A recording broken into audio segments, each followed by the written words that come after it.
No, no, no, no, no. We are just friends. He is my bestie. We cannot date. We cannot be in a relationship. And she's my friend. I just like us to keep it that way. She cannot be my girlfriend. We are just friends. Have you heard two people, a guy and a lady, in a friendship, and they say things like they cannot date, they cannot be in a relationship because they are good as friends? And somehow they eventually became lovers from besties to lovers. Well, I have, and I don't know if you've ever been in that situation or it didn't work out for you. But let's look at it this way. This is how it begins. Two souls, two hearts, just loving each other simply, casually, no pressure, teasing each other, laughing, no extra attachments, no no rush, nothing, no strings attached. And then something begins to shift. A stare begins to linger too long. A hug begins to feel kind of different. And words like, I miss you, baby, I love you, boo, begins to carry a weight they never had before. Hmm. Okay. Now, if you have ever been in this kind of situation, you see, today I want you to stay with me because we will unravel a very big, terrifying, and yet beautiful experience that is transitioning from friendship to an intimate relationship. The challenges and how you can do it successfully. Don't go anywhere. I'll be right back.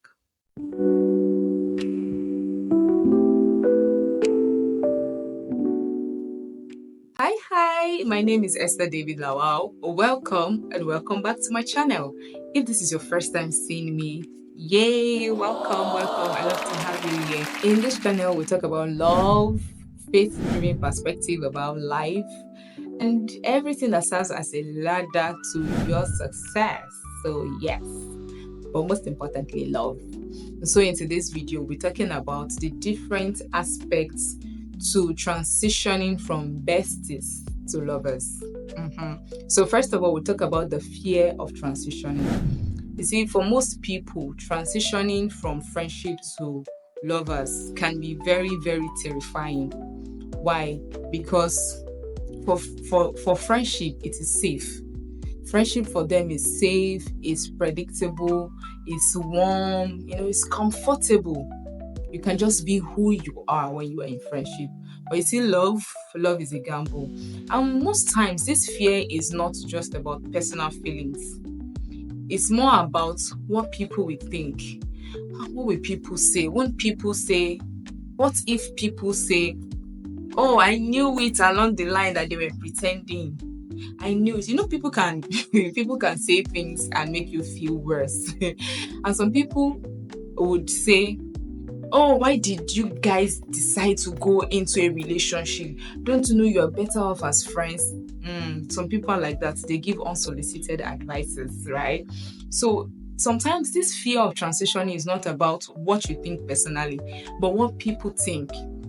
And sometimes you tend to ask yourself too, what if this changes everything? What if transitioning into lovers can make me lose this person, make me lose this beautiful friendship?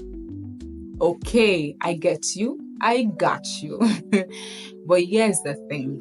You see, every great love story you see or you hear starts with a risk. Yes, even life itself is a risk. And not taking risk is also another risk. So you want to give it a shot, you want to give it a go. And but before you jump right in, we'll talk about other things. So just stay with me till the end of this video so that we can address all the points. So, but first of all, for this issue of fear, just know that everything in life is about taking risk. So if you feel that both of you are in that space where you can have a relationship, why not? Just give it a go. But then you want to be careful about it. Now, this brings me to the second aspect I want to talk about, which is the psychology. Now, let's talk some psychology here. When two people begin to get close, they spend more time together, they talk, they gist, share their experiences, share their memories, and beautiful stories like that. Do you know what it does? It makes emotional attachment grow. And you see, in that particular phase, emotional attachment would just grow naturally because that's what happens when you spend a lot of time with somebody. When it comes to the psychology aspect of it, you don't rush things. Allow emotional attachment. But the tricky part is that not all emotional attachments must end up in a romantic relationship. You can spend time with somebody for as long as you want. You are emotionally attached to the person, but you do not necessarily have to be in a romantic relationship. And that's where most people make mistakes. And that's why most people make beautiful friendship end badly, because they mistook, a deep appreciation for love to be something that has to be romantic. So what do you need to do? You need to sit yourself down and ask yourself this question. Okay, in this aspect of me, wanting to transition, if this person says no, will I respect their decision and still remain as friend? Can I accept rejection? You need to ask yourself that question, because if you don't, you will end up ruining everything. So you also need to ask yourself this question: can I be more vulnerable than I am right now with this person? You know that when you are in friendship, you feel kind of safe to share anything. But the moment you are getting into a relationship, you kind of, want to, start doing everything formal. So you need to ask yourself, can I still remain vulnerable or even much more vulnerable with this person? And you also want to ask yourself, will I feel the same way I feel for this person? Because trust me, going into an intimate relationship changes everything. But one thing you need to do is to ensure that that emotional attachment happens naturally. This brings me to the next part. I think this should be the third part, the physical aspects of transitioning. You see this aspect when you are in friendship. You know the things that you want to do. You know how far is far, right? But then when it now comes to transitioning, when you're holding somebody that is your friend, this person is just your friend, you don't feel some kind of awkwardness inside of you. But in the face of transitioning, there's this feeling of awkwardness you begin to have. When the person hugs you, you begin to feel butterflies. Even just in holding hands, butterflies begin to erupt and all those things. Now, one thing you would do to help you not spoil that beautiful relationship or that smooth transitioning is keeping boundaries. Set boundaries in place. Okay, this is how far we can go. And you're not just doing a one-sided boundary setting. You're both going to communicate this. Clarity is everything. You still also need to ask yourself questions, okay? So you need to be clear about how you want to be whenever you're in the same space.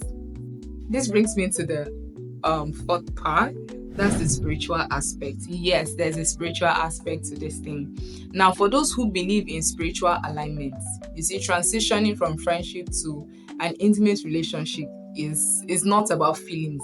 It's more about purpose. And so before you jump into that relationship, you also want to ask yourself questions.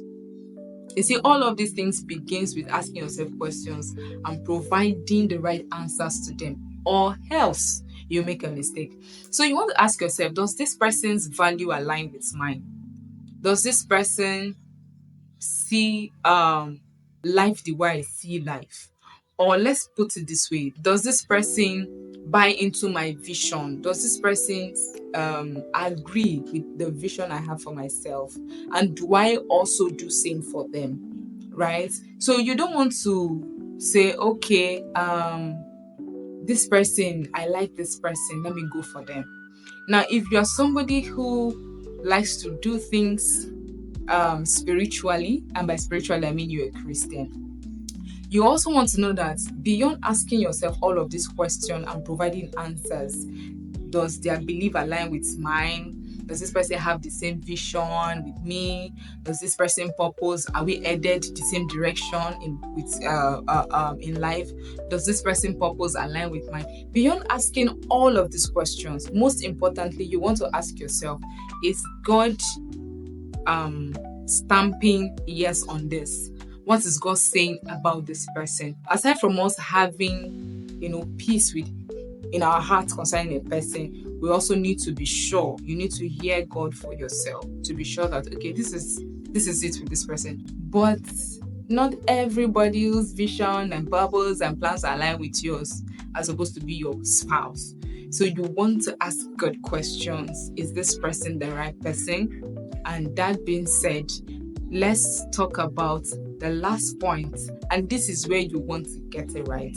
So if you have been watching this video up to this point, I love you. Please don't forget to hit on the subscription button and turn on the notification bell so you don't miss out. And yes, let's talk about how to keep friendship alive during transition. Now, we've talked about fear in transitioning. We'll talk about the psychology of it, how emotional attachment builds up when people spend time together. We've talked about the physical aspect too. When you stay together in the same space, you hold hands and all, you begin to feel this awkwardness, especially when you want to transition.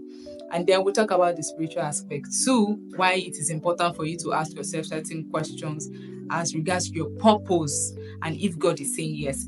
Now, when you have successfully transitioned after considering all of this, how do you keep the friendship alive?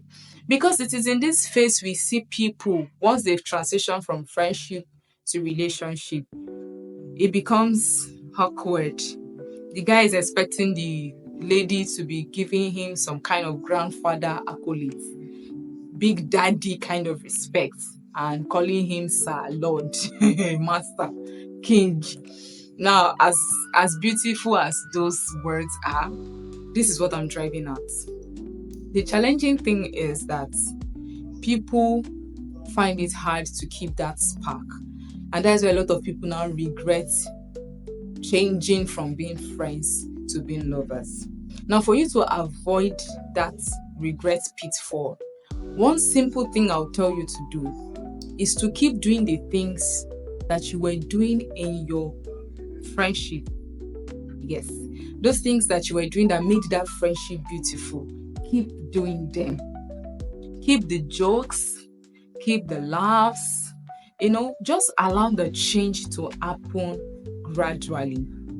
Give it time. Give yourself time. Just still enjoy those things you used to enjoy when you were friends. Okay, your friendship should not stop because you became lovers. You see, the beautiful thing about a relationship that is built on friendship is that it has an unfair advantage, and that advantage is that they just keep things running smoothly. And by smoothly, I mean communication wise, connection wise, things just happen very, very amazingly. If you have seen couples who were long-time friends, you understand what I am saying. Not people who met themselves, started at the talking stage, and then they got married. I'm talking about people who have been friends. You understand what I mean? The whole thing goes smoothly. Am I saying there will be no misunderstandings? Certainly not. But you see, there are misunderstandings and there are misunderstandings. It's the type where you can sit down, talk it out, because that relationship was built on friendship. So if you ever have someone, or if you have ever been in this kind of situation before where it was difficult for you to transition from friendship to relationship, maybe it worked for you, let me know in the comments. And if it didn't work, let me also know in the comments. Share your story with me. I would love to read them.